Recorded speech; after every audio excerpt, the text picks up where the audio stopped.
Olá, queridos irmãos! Vamos a mais uma leitura e reflexão sobre o Livro dos Espíritos, por Allan Kardec. Estamos no livro 2, capítulo 6, Vida Espírita, item 2, Mundos Transitórios. No último encontro, havíamos visto as duas primeiras perguntas, 234 e 234A, onde Kardec pergunta se existem mundos que servem de estações ou lugares de repouso para os espíritos errantes. E aí a espiritualidade superior responde que sim, que há mundos especialmente destinados para os espíritos errantes, principalmente aqueles que estão há muito tempo na erraticidade e numa condição penosa. Então, eles são atraídos ou levados para esses mundos para que possam melhorar ali um bem-estar, o seu bem-estar, e depois seguirem adiante. A espiritualidade superior ainda diz que os espíritos que se encontram nesses mundos podem deixá-los quando quiser para seguir ali a sua destinação. E fazem a comparação como se fossem aves de arribação, descendo numa ilha para recuperarem suas forças e seguirem avante. Agora vamos iniciar a pergunta 235. Os espíritos progridem durante essas estações nos mundos transitórios? Certamente, os que assim se reúnem têm o fito de se instruírem e poder mais facilmente obter a permissão de ir a lugares melhores até chegar à posição dos eleitos.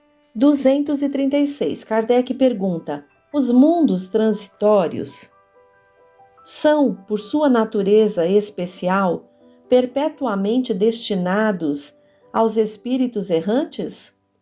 Não. Sua posição é apenas temporária. 236A. São eles, ao mesmo tempo, habitados por seres corpóreos? Não. Sua superfície é estéril. Os que os habitam não precisam de nada. 236B.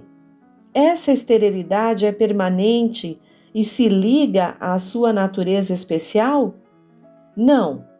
São estéreis transitoriamente. 236C. Esses mundos seriam, então, desprovidos de belezas naturais? A natureza se traduz pelas belezas da imensidade, que não são menos admiráveis do que as que chamais belezas naturais. 236D. Sendo transitório o estado desses mundos, a Terra terá um dia de estar entre eles? Já esteve. 236E. Em que época? Durante a sua formação. Nota de Allan Kardec. Nada existe de inútil na natureza. Cada coisa tem a sua finalidade, a sua destinação. Nada é vazio. Tudo é habitado. A vida se expande por toda parte.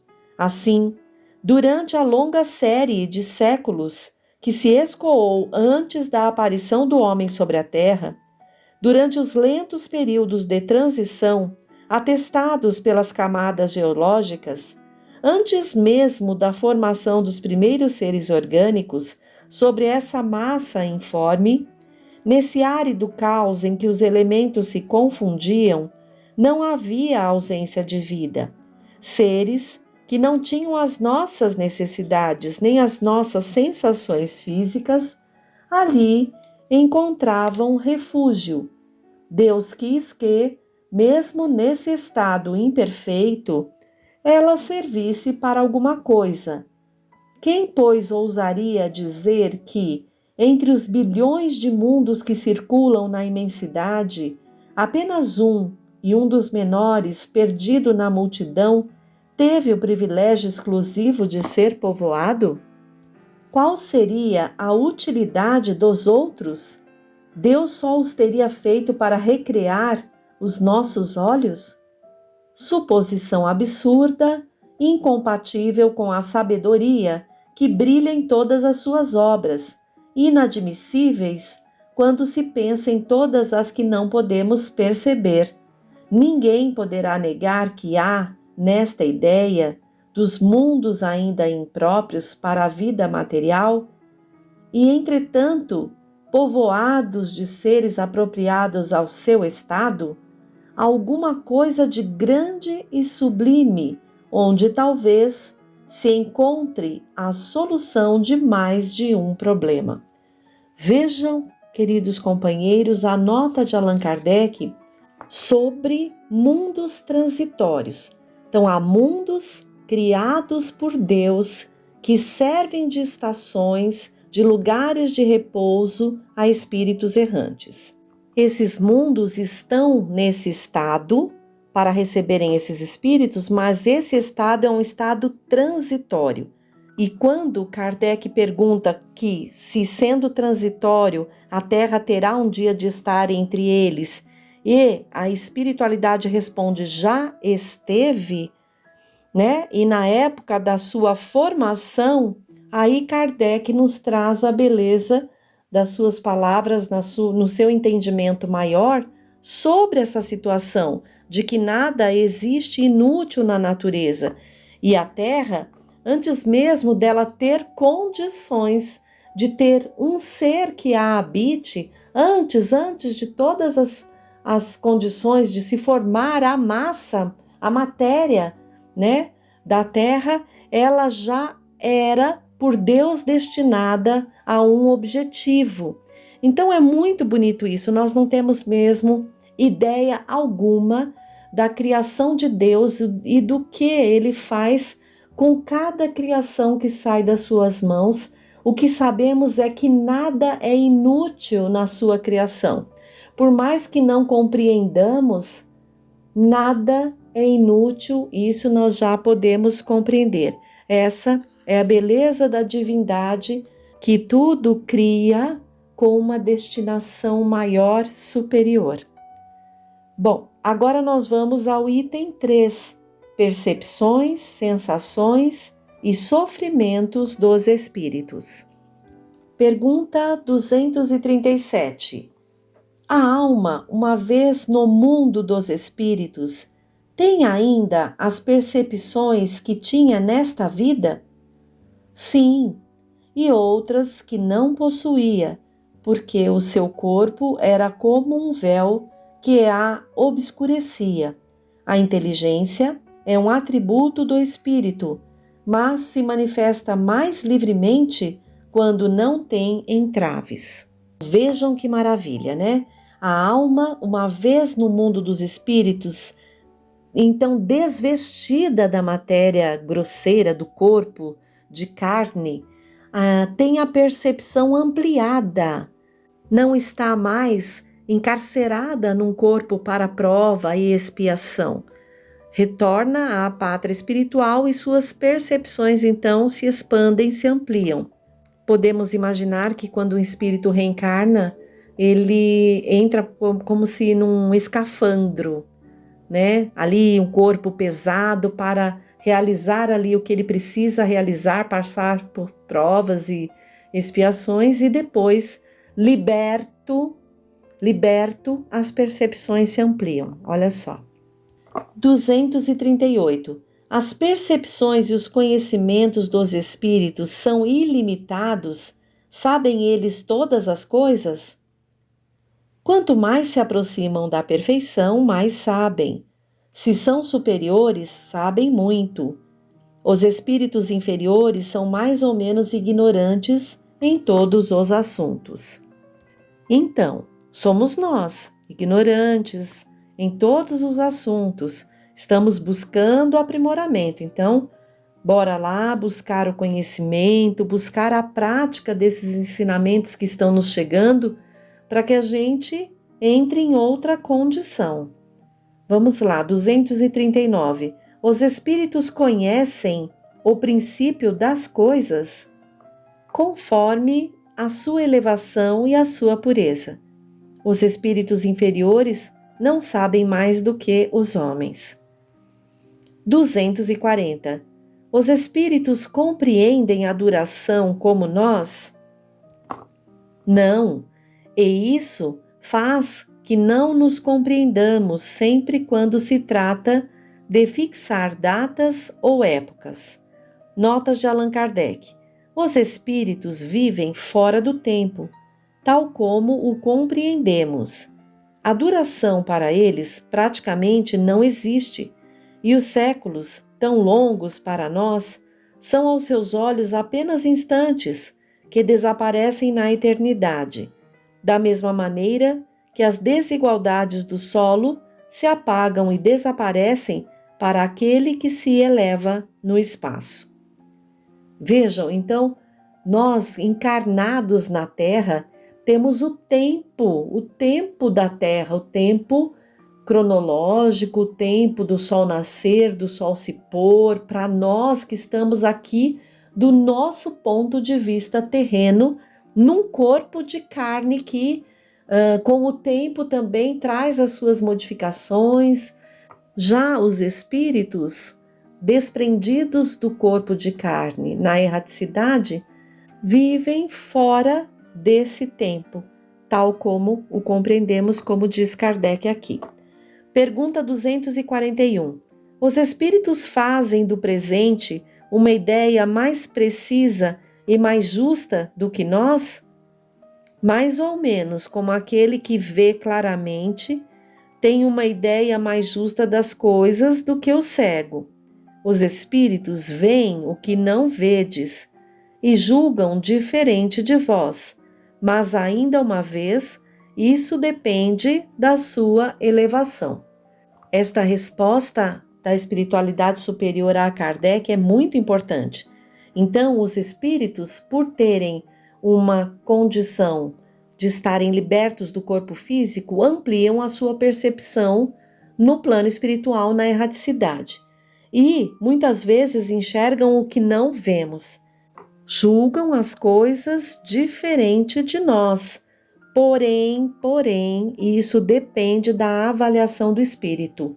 Por isso que nós aprendemos na doutrina espírita, quando nos referimos aos estudos das comunicações com os espíritos desencarnados, que não devemos acreditar em tudo, em todas as comunicações que vêm dos espíritos. É necessário que passemos pelo crivo da razão, porque o espírito pode ter dificuldades morais ali e então ter o seu julgamento também equivocado. 242. Como têm os espíritos o conhecimento do passado, esse conhecimento é para eles ilimitado? O passado, quando dele nos ocupamos, é um presente, precisamente como te lembras de uma coisa que te impressionou durante o teu exílio. Entretanto, como não temos mais o véu material que obscurece a tua inteligência, lembramo-nos das coisas que desapareceram para ti, mas nem tudo os espíritos conhecem, a começar pela sua própria criação. Então, mais uma vez, depende também da condição do espírito abarcar ali todo o seu passado. Nas próprias obras de André Luiz, anteriormente citado, ele coloca situações em que há espíritos que conseguem rever algo da sua encarnação, por exemplo, passada, mas que seguir para ver e conhecer encarnações anteriores ainda nem seria permitido, porque poderia ali desequilibrá-los e tudo mais. Então, dependendo da condição do espírito, ele não consegue abarcar ali o passado distante, quiçá saber sobre a sua própria criação. 243. Os espíritos conhecem o futuro? Depende ainda da sua perfeição. Quase sempre, nada mais fazem do que entrevê-lo, mas nem sempre têm a permissão de o revelar. Quando o veem, ele lhes parece presente. O espírito vê o futuro mais claramente à medida que se aproxima de Deus. Depois da morte, a alma vê e abarca de relance as suas migrações passadas, mas não pode ver o que Deus lhe prepara.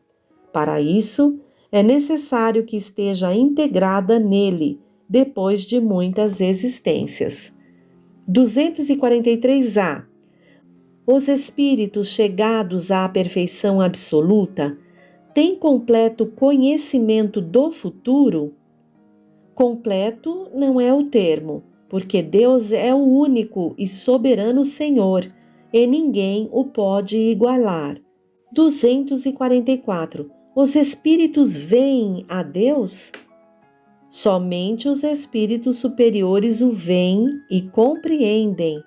Os espíritos inferiores o sentem e adivinham. 244A. Quando um espírito inferior diz que Deus lhe proíbe ou permite uma coisa, como sabe que a ordem vem de Deus? Ele não vê a Deus, mas sente a sua soberania. E quando uma coisa não deve ser feita ou uma palavra não deve ser dita, recebe uma intuição, uma advertência invisível que o inibe de fazê-lo. Vós mesmos tendes pressentimentos que são para vós como advertências secretas, para fazerdes ou não alguma coisa.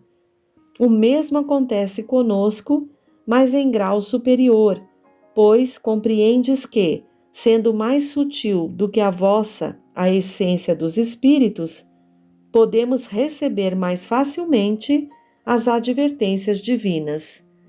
Interessante, né? Porque todos nós temos intuições, sentimos muitas vezes impulsos para isso, para aquilo. Imagine então, desprendidas mesmo do corpo de carne que obnubila, que obscurece tanto as nossas percepções, né? Como os espíritos errantes, eles captam muito mais fácil essas intuições, esses impulsos que vêm de Deus aí.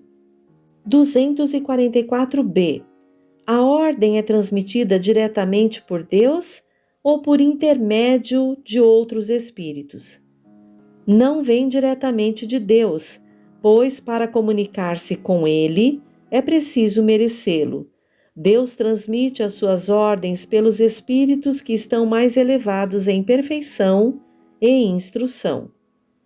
Então, nós, por exemplo, recebemos essa intuição, esses avisos, principalmente através do nosso espírito protetor, designado por Deus ali desde o início da nossa encarnação até o final dela, para nos proteger, nos intuir, nos auxiliar ali nas nossas dificuldades.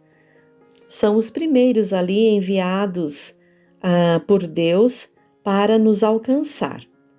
245. A vista dos espíritos é circunscrita, como nos seres corpóreos? Não, é uma faculdade geral.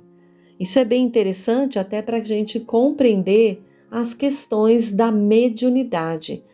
O espírito errante, ele não tem as limitações que um espírito encarnado, uma alma no corpo físico, tem para a comunicação, por exemplo, através dos 5 sentidos ali mais restritos, né?